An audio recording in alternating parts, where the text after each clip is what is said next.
So இது ஒரு சாதாரண ஒரு கதை மாதிரி கிடையாது. நெறைய பேர் அப்படி படிச்சுட்டு போயிறாங்க. அதற்காக அல்லாஹ் இறக்கல. ததப்புர் செய்யறதுக்காக இறக்கியிருக்கான். ஸோ இது ஒரு முழுமையான தாவாவுடைய மாடல் என்று சொல்லலாம். ஒரு அரசியல் ஸ்ட்ராட்டஜி என்று சொல்லலாம். ஒரு மீடியாவுடைய நெறிமுறை கையேடு என்று சொல்லலாம். ஒரு பக்கம் நபி சுலைமான் அலைஹிஸ்ஸலாம் வந்து, மற்றொரு பக்கம் சக்தி வாய்ந்த ஒரு அரசி, நாட்டுடைய அரசி பல்கிஸ் அரசி. இந்த சந்திப்பில் என்ன நடந்தது? அதிலிருந்து நாம் இன்றைக்கு என்னென்னலாம் கத்துக்கலாம்னு சொல்லி பார்க்கும்போது, அடுத்த ஒரு முக்கியமான விஷயம் பிரச்சனையை சரியா ஐடென்டிஃபை செய்யணுங்க முதல்ல. பல பேர் பிரச்சனை என்னன்னு சரியா ஐடென்டிஃபை பண்ணாம, சம்மந்தம் இல்லாத விஷயத்தெல்லாம் சொல்யூஷனா சொல்லிட்டு இருக்காங்க. 24லேருந்து 26வது ஆயத்த படிச்சு பாருங்க. ஹுத்ஹுத் என்ன சொல்லுச்சு அந்த பறவை? அவங்க சூரியன வணங்குறாங்கன்னு சொல்லுச்சு. ஸோ இங்க முக்கிய பிரச்சனை வந்து அரசியல் இல்ல, பொருளாதாரம் இல்ல. அகீதாவை அது முற்படுத்துது. ஷிர்கை பற்றி அது கவலைப்படுத்துது. ஸோ தாவாவுடைய முதலில நம்ம சரியான பிரச்சனைய ஐடென்டிஃபை பண்ணணும். இன்று பலர் வந்து சமூகம் பற்றி பேசுறாங்க, அரசியல் பத்தி பேசுறாங்க, ஜும்மா மேடைகள்ல. ஆனா தௌஹீத பத்தி பேச மாட்றாங்க. இது குர்ஆனுடைய முறை கிடையாதுங்க. அடுத்த ஒரு முக்கிய படிப்பினை தகவல் சரிபார்ப்பு முதல்ல நடக்கணும். அதன் பிறகு தான் செயல் இருக்கணும். 27லேருந்து 28வது ஆயத் படிச்சு பாருங்க. சுலைமான் அலைஹிஸ்ஸலாம் என்ன சொல்றாங்க? நாம பார்ப்போம். நீ உண்மை சொல்றியா? இல்லையான்னு சொல்லி. ஸோ பின்னர் உடனே ஒரு கடிதம் அனுப்புறாங்க. ஸோ இதுலேருந்து 2வது முக்கிய விஷயம் என்னன்னா, வெரிஃபிகேஷன் நடக்குது. ஆக்ஷன் நடக்குது. இன்று நம்மிடம் என்ன நடக்குது? WhatsAppல ஒரு செய்தி வந்தா உடனே ஷேர் பண்ணிறது, ஃபார்வர்ட் பண்ணிறது. சோசியல் மீடியால ஒரு நல்ல போஸ்ட் பார்த்தா உடனே ஷேர் பண்ணிறது. இது இஸ்லாமிய முறை இல்ல சகோதரி. ஃபதபையனு என்று அல்லாஹ் சொல்றான். 49வது அத்தியாயம் 6வது வசனத்துல. சரி பாருங்கள் என்று சொல்றான். செக் பண்ணுங்க.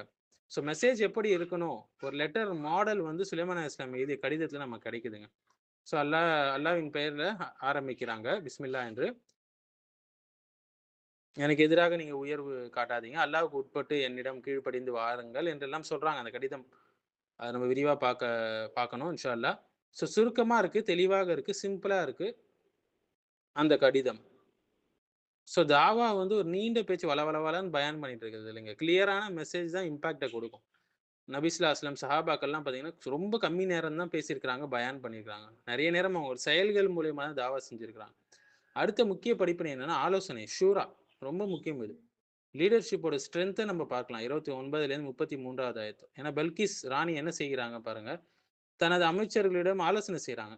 நீங்கள் இத பத்தி என்ன சொல்றீங்கன்னு கேட்கும்போது, இது என்ன நம்ம காட்டுது? நல்ல தலைமைத்துவத்தை காட்டுது இல்லையா? ஆலோசனை கேட்குறாங்க அவங்க. இன்று சிலர் என்ன செய்வாங்க? எனக்கு எல்லாம் தெரியும். நீ யார் ஆலோசனை சொல்றதுக்கு? என்ற மாரி மைண்ட் செட்ல இருக்கிறாங்க.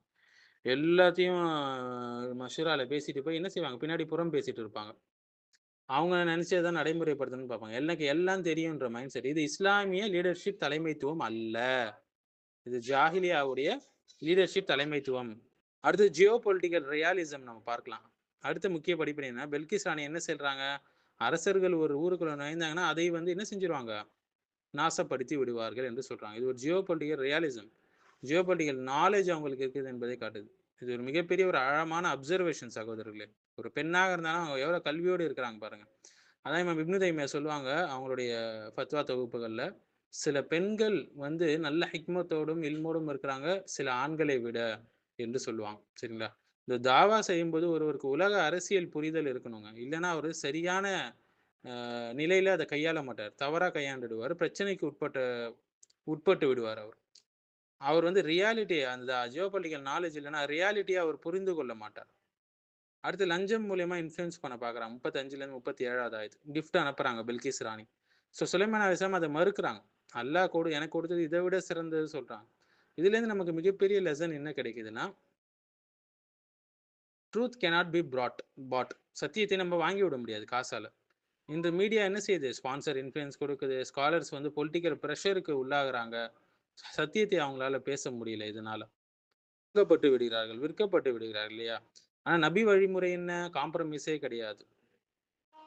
லஞ்சத்துக்கு எதிரான ஒரு நபிமார்களுடைய வழிமுறை. சுலைமான் அலைஹிஸ்ஸலாம் நாம் அவர்களை வெல்வோம் என்று சொல்றாங்க இன்ஷா அல்லாஹ். இது என்ன காட்டுதுன்னா, தாவா எல்லா நேரத்திலும் சாஃப்ட்டாவே தாவா செய்யணும்னு இல்லங்க. சில நேரங்கள்ல சில கடுமைத்தனம் தேவை தான் இருக்கு ஒருத்தவங்கள திருத்தறதுக்கு. அத்தாரிட்டி நம்ம ஸ்ட்ரென்த்த கூட சில நேரத்தில காட்ட வேண்டியது வரும். எப்பவுமே நீங்க பழமாக போல பேசிக் கொண்டிருந்தீங்கன்னா, உங்களால வெளிப்படையா சொல்ல முடியாது. சொன்னா மக்கள் எதுவா ஆயிடுவாங்களோ, பிரிஞ்சு போயிடுவாங்களோ என்பது.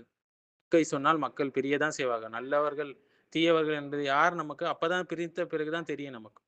அடுத்தது நாலேட்ஜ் உடைய பவர காட்டுது. 38லேருந்து 40வது ஆயத்து. அந்த அரியணை வந்து ஒரு நொடியில கொண்டு வரப்படுது. காரணம், அந்த ஜின் அதை செய்த ஜின் வந்து அதுக்கு மார்க்க கல்வியுடைய ஒரு ஜின். இது ஒரு மிராக்கிள் மட்டும் இல்லங்க. நாலேட்ஜோட சுப்பீரியாரிட்டி இத காட்டுது. கண்ணிமைக்கும் நேரத்துல அவங்களுக்கு அந்த கொண்டு வரப்பட்டதுன்னா, அந்த ஜின் கொண்டு வந்த அந்த ஜின் வந்து அது கல்வி அறிவுடைய ஒரு ஜின்னாக இருந்தது. அதை இஃப்ரீத் என்று சொல்றாங்க. யார் தகவலை கண்ட்ரோல் செய்றாங்களோ, அவங்க தான் இன்னைக்கு வெற்றியாளர்களாக பார்க்கப்படுறாங்க இல்லைங்களா? நாலேட்ஜ் ரொம்ப ரொம்ப முக்கியம். அடுத்து சைக்காலஜிக்கல் வார்ஃபேர் சொல்லுவாங்க. ஸ்ட்ராட்டஜி சொல்லுவாங்க. அரியணையை மாற்றி டெஸ்ட் பண்றாங்க. பில்கிஸ் ராணி வந்து கன்ஃப்யூஸ் ஆவுறாங்க. இது அது போலவே இருக்கே, அந்த சிம்மாசனம் போல இருக்கேன்னு சொல்லி பார்க்குறாங்க. இது ஒரு மைண்ட் ஓப்பனிங் மொமெண்ட் என்று சொல்லலாங்க. தாவா வந்து நேரடியாக சண்டை மட்டும் இல்ல தாவா. சில நேரங்கள் அறிவை தூண்டுற மாரில அந்த ஸ்ட்ராட்டஜி இருக்கணும்.